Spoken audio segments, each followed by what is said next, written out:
সুপ্রিয় দেশবাসী, জয় বাংলা স্লোগান দেওয়াতে জনতার হাতে ধোলাই খেয়ে এখন কিন্তু তাকে পুলিশের হাতে দেওয়া হয়েছে।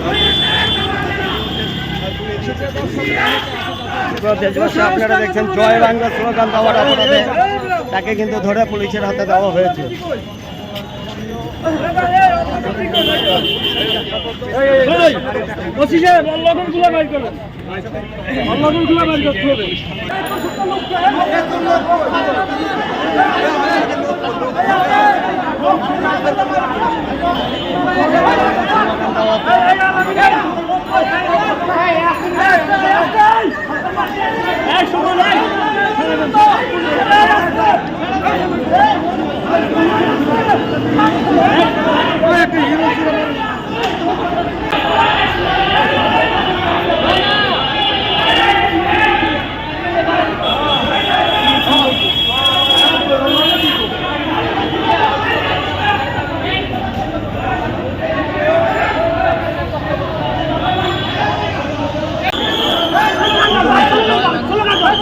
আগুন জ্বালো